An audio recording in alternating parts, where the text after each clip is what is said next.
Alright, this is a tour of my 1980 Honda CBX1000. It is one cleaned up hot ride. Normally aspirated, it's about one of the probably hottest CBXs around. Starting with its big bore wiseco 1150 engine. It's got new 79 cams. It's got the 79 high performance carbs jetted with a stage 3 Dynajet in the individual K&Ns, as you can see. One of the trick features of the engine is the thermostatically controlled upgraded oil cooler with the AN lines routed forward. That reduces the pressure drop from the factory routing towards the back up under the tank and forward. It's about half the run. This gives quicker warm-ups, retains the correct operating temperature, and will dissipate more heat than the factory setup. I upgraded the front end from an 81 ProTrack ProLink suspension. It's got the bigger forks, it's got progressive springs, it's got the ventilated rotors with twin piston calipers, and I cross drilled the rotors as well, and the bigger wheel with the bigger tire. It's got a kind of interesting Jaguar tri-bar headlight, and that's just a kind of a temporary windshield that I put on for my Utah Grand Canyon road trip. I hadn't taken it off because it provides a little bit of wind protection, but it's easily removed. That's from my GPZ 1100 Unitrack bike. It's got a neat 6-into-2 screaming exhaust.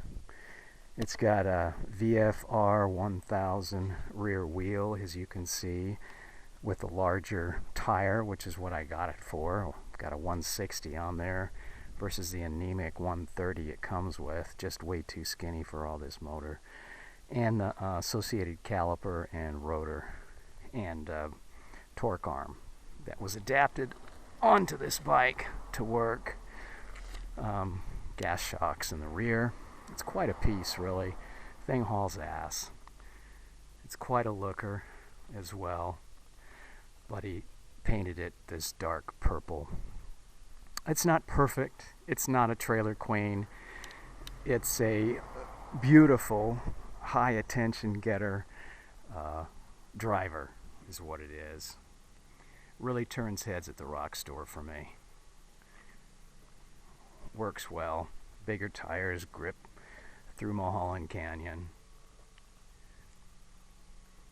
I don't know, what can I say? She's a piece of work.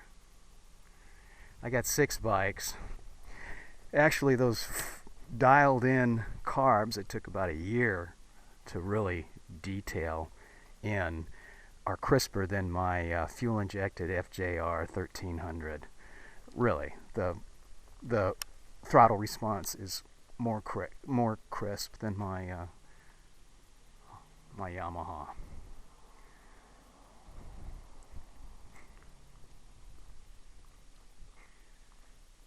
And I outpulled my buddy in his new BMW K1300S. Seriously. The thing hauls ass. Yeah, it's got several other things that I forgot to mention, of course. It's got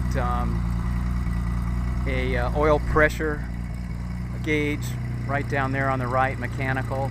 It's also got an oil temperature LED gauge right in the dash that I replaced out the stock voltmeter with. It's got upgraded Dyna coils and wires.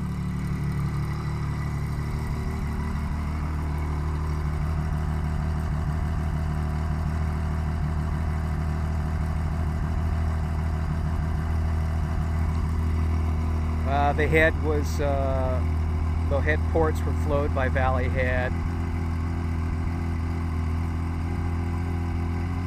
What else? I'm sure there's a lot of other things. You'll have to read the text.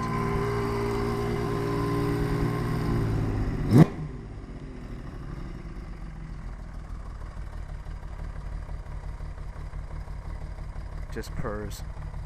What is that? That's at 500 RPM. Can you hear that barely ticking away?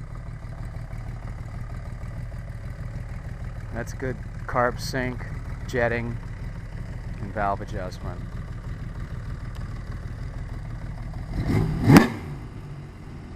She does scream when you wrap it up.